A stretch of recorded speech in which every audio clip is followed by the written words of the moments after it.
নমস্কার বন্ধুরা, আমাদের লাভা সফরের দ্বিতীয় দিনের সকালে আপনাদের স্বাগত। গত পর্বে আপনারা দেখেছেন কিভাবে আমরা শিয়ালদা থেকে গরুবা থানার পাপারখেতি পিকনিক স্পট হয়ে পৌঁছেছিলাম লাভায়। আজকের দিনে আমরা লাভা শহরের অদেখা সৌন্দর্য আর তার শান্ত পরিবেশের গভীরে ডুব দেব।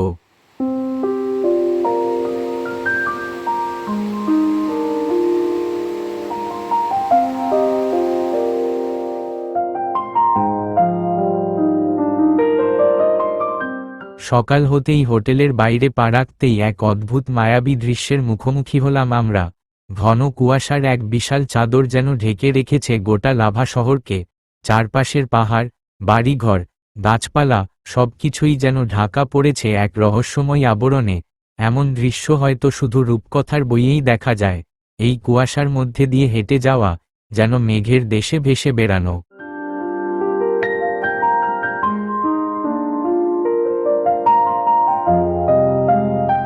এই কনকনে ঠান্ডায় শরীর ও মনকে চাঙ্গা করতে আমরা চলে এলাম টি জাংশনে। এক কাপ গরম ধোয়া ওঠা চা হাতে নিয়ে জানালা দিয়ে কুয়াশা দেখতে দেখতে চুমুক দেওয়ার অভিজ্ঞতা সত্যি অসাধারণ।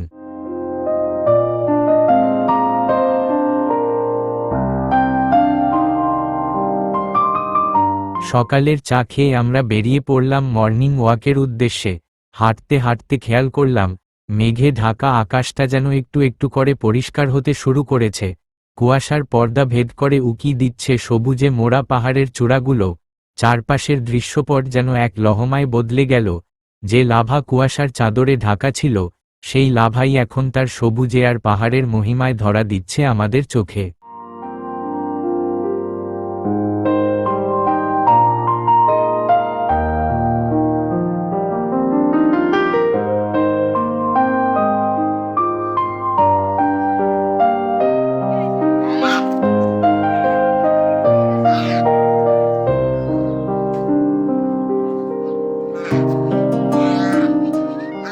আমাদের হাঁটার পথেই পড়ল লাভা হাই স্কুল। ছাত্রছাত্রীরা স্কুলের দিকে যাচ্ছে, তাদের কলরবে ভরে উঠেছে চারপাশ।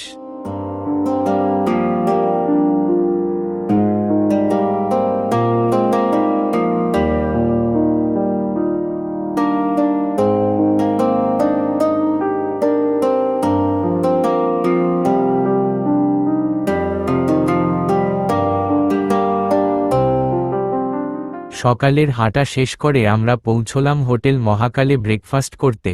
লাভা ট্যাক্সি স্ট্যান্ডের ঠিক পাশেই এই হোটেলটি। এখানকার রেস্টুরেন্টটি খুব সুন্দর করে সাজানো।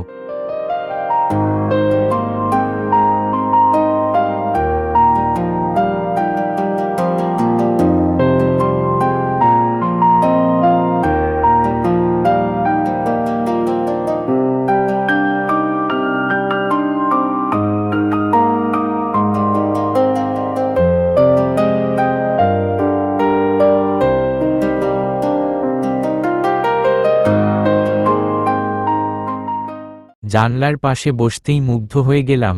মেঘে ঢাকা সবুজ পাহাড়ের এক অসাধারণ দৃশ্যপট চোখের সামনে। মেঘগুলো যেন খেলা করছে পাহাড়ের চূড়ায় চূড়ায়, আর লাভা শহর সেজে আছে এক সবুজ কার্পেটের মতো। এখানকার ব্রেকফাস্ট আর এই মন মুগ্ধ করা দৃশ্য, দিনটা শুরু করার জন্য এর চেয়ে ভালো আর কি হতে পারে।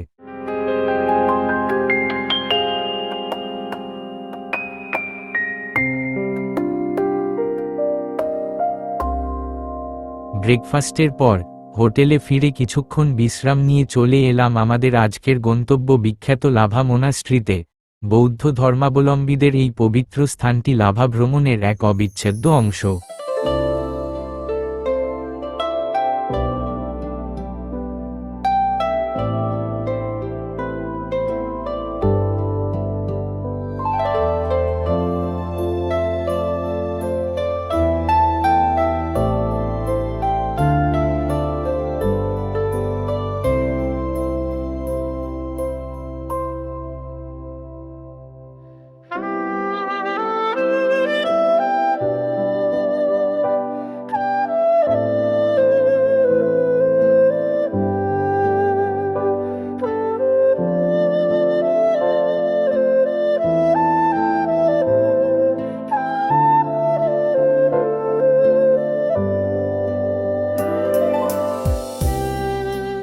মোনাস্ট্রি প্রাঙ্গণে ঢুকে আমরা প্রথমে একটি ঘরে প্রবেশ করলাম। এখানে রয়েছে বিশাল প্রেয়ার হুইল, ভক্তরা ভক্তিভরে তা ঘোরাচ্ছেন।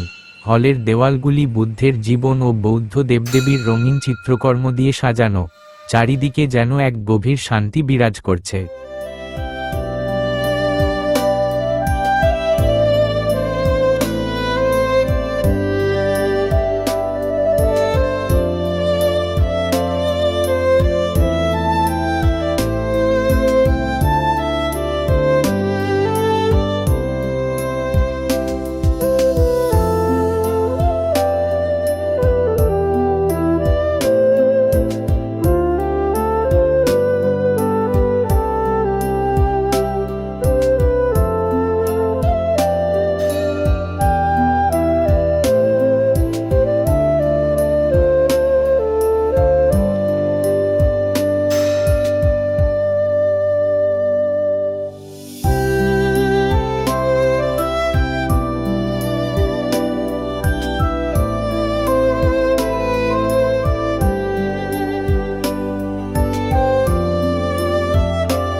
এরপর আমরা মোনাস্ট্রির ভেতরের আঁকাবাঁকা পাহাড়ি রাস্তা ধরে উপরের দিকে উঠতে শুরু করলাম।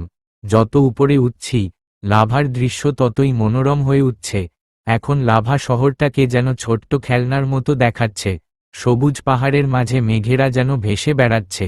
এই উচ্চতা থেকে লাভার এই রূপ সত্যি ভোলার নয়।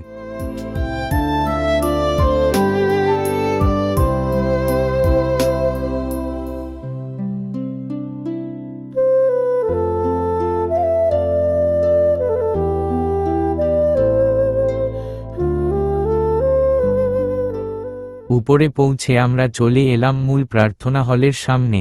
এখন হলটি বন্ধ, কারণ ভেতরে সন্ন্যাসীরা প্রার্থনা করছেন। দূর থেকে ভেসে আসছে তাদের মন্ত্রপাঠের ধ্বনি।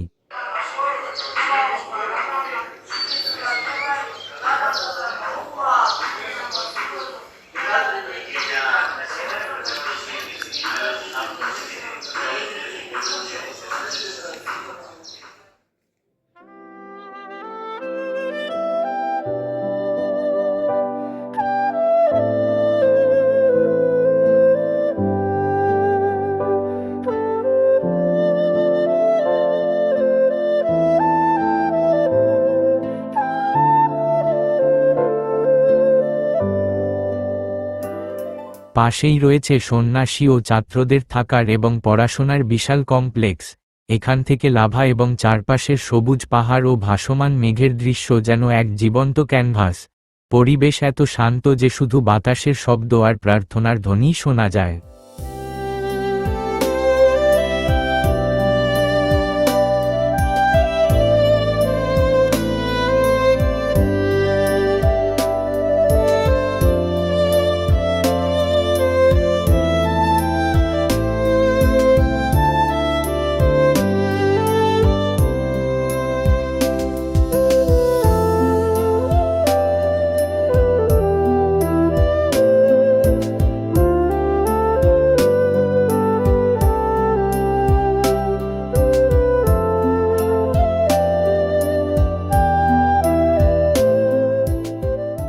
মোনাস্ট্রি চত্বরে দেখা পেলাম নানা রঙের ফুল ও অর্কিডের।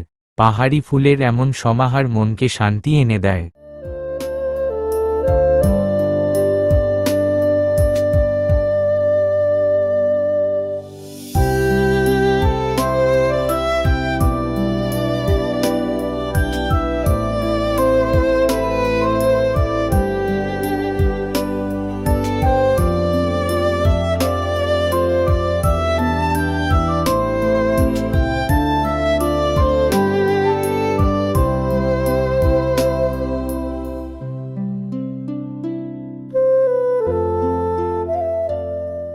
সাধারণত লাভা মোনাস্ট্রি প্রতিদিন সকাল 5:30 থেকে বিকেল 5:30 পর্যন্ত দর্শনার্থীদের জন্য খোলা থাকে।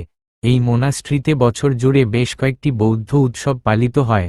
এগুলির মধ্যে প্রধান দুটি উৎসব হল লোসার, যা হল তিব্বতীয়দের জাতীয় নববর্ষ উৎসব। এই সময়ে মঠে বিশেষ প্রার্থনা, নৃত্য ও ধর্মীয় আচার অনুষ্ঠান পালিত হয়, এবং সাগা দাওয়া, যা বৌদ্ধদের জন্য একটি অত্যন্ত পবিত্র মাস এবং উৎসব। এই উৎসবের মাধ্যমে ভগবান বুদ্ধের জন্ম, জ্ঞান লাভ এবং মহাপরিনির্বাণ তিথি পালন করা হয়।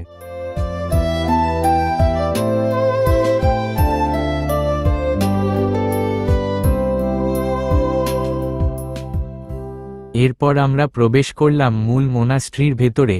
এই তিব্বতী স্থাপত্য খুবই নজরকাড়া, এর গঠনশৈলী এবং কাঠের সূক্ষ্ম কারুকার্য দেখে মুগ্ধ হতে হয়।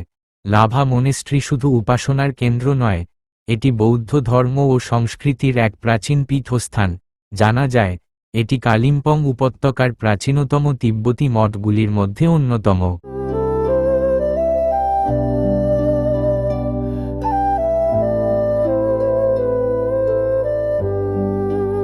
লাভা মোনাস্ট্রি বা কাগু থেকচেন লিং গুম্ফা হিমালয়ের কোলে অবস্থিত একটি অত্যন্ত গুরুত্বপূর্ণ বৌদ্ধ কেন্দ্র। 17শো শতকে প্রতিষ্ঠিত এই মোনাস্ট্রিটি কাগু ঐতিহ্যের ধারক। এখানকার স্থাপত্যশৈলী অত্যন্ত মনোমুগ্ধকর, যেখানে তিব্বতী ও ভুটানি শিল্পের এক সুন্দর মেলবন্ধন দেখা যায়। কাঠের কারুকার্য, ঐতিহ্যবাহী বৌদ্ধ মূর্তি আর সুবিশাল প্রার্থনা ঘর সবকিছুই এর ঐতিহাসিক গুরুত্ব বহন করে।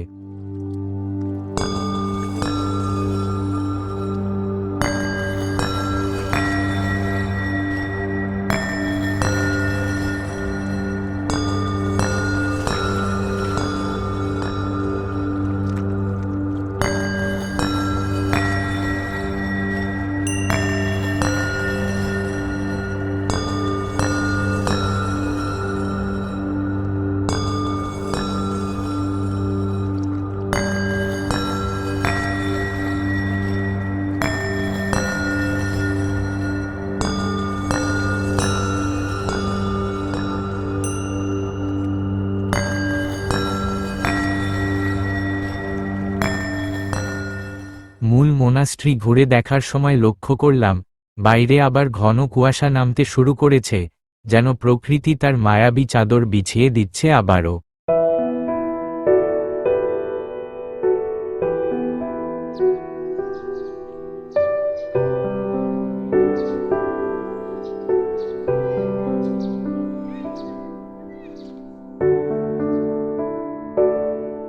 বাইরে বেরিয়ে দেখি, সন্ন্যাসীদের প্রার্থনা শেষ হয়েছে এবং মূল প্রার্থনা হলটি খুলে গেছে। এই সুযোগে আমরাও ভেতরে প্রবেশ করলাম।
লাভা মোনাস্ট্রি দর্শন করে আমরা হোটেলে ফিরে এলাম দুপুরের খাবার খেতে।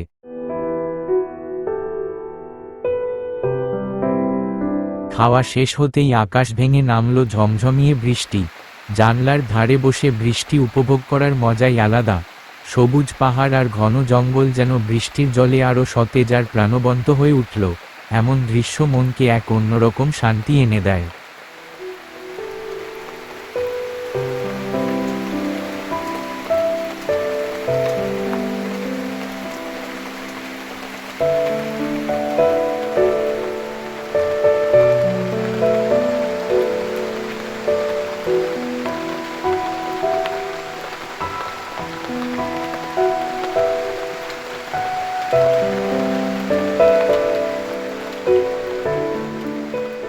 বৃষ্টি থামার পর আমরা বেরিয়ে পড়লাম ইভিনিং ওয়াকের উদ্দেশ্যে।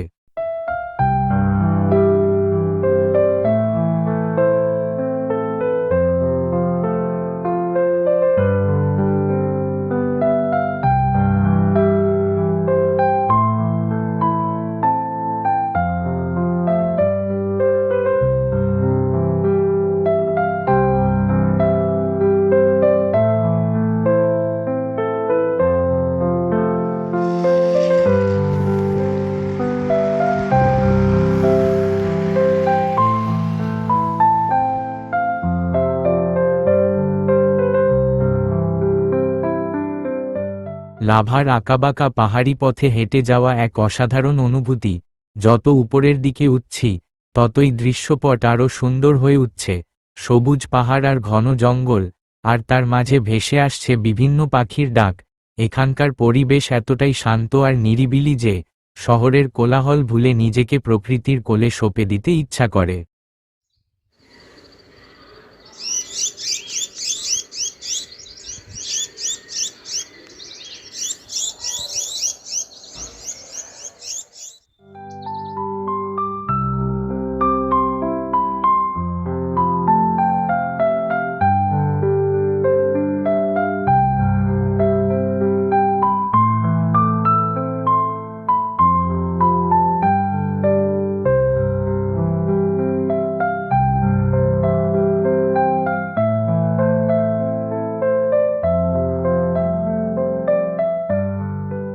হাঁটতে হাঁটতে আমরা পৌঁছে গেলাম লাভা ভিউ পয়েন্টে। এখান থেকে লাভা শহরের এক অসাধারণ প্যানোরামিক দৃশ্য দেখা যায়। দিনের বিভিন্ন সময়ে এই ভিউ পয়েন্ট থেকে লাভা এক রকম রূপ ধারণ করে।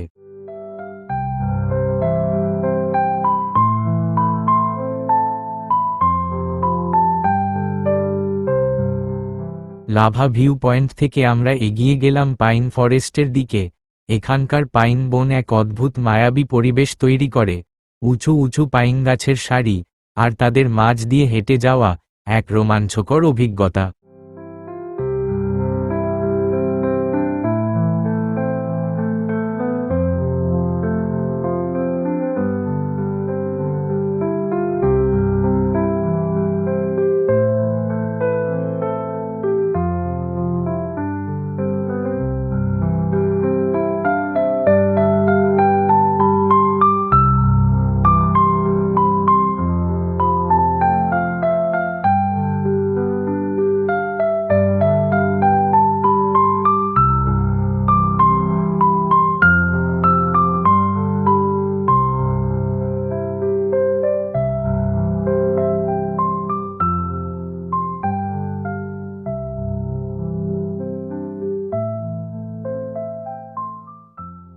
ফরেস্টের ভেতরে রয়েছে একটি ওয়াচ টাওয়ার, যেখান থেকে গোটা লাভা শহরের এক অসাধারণ দৃশ্য দেখা যায়।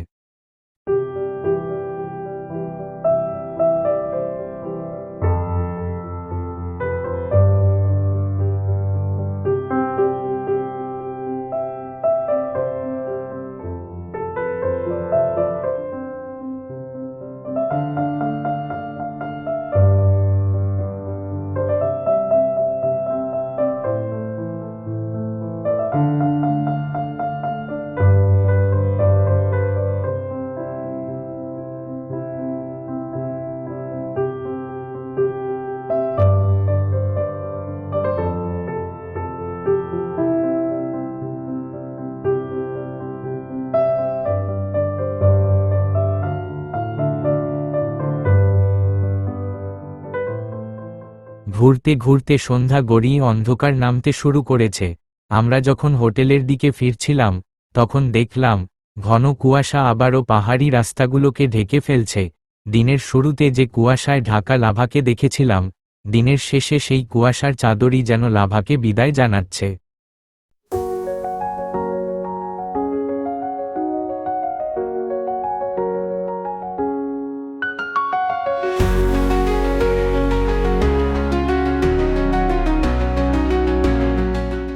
আজকের লাভা সফর এখানেই শেষ হলো। আশা করি আপনাদের এই যাত্রা ভালো লেগেছে। লাভা তার সৌন্দর্য আর শান্ত পরিবেশ দিয়ে আমাদের মন ভরিয়ে দিয়েছে। পরবর্তী ভিডিওতে আমরা লাভা থেকে রিসপ এবং আরও অনেক দর্শনীয় স্থানে যাব।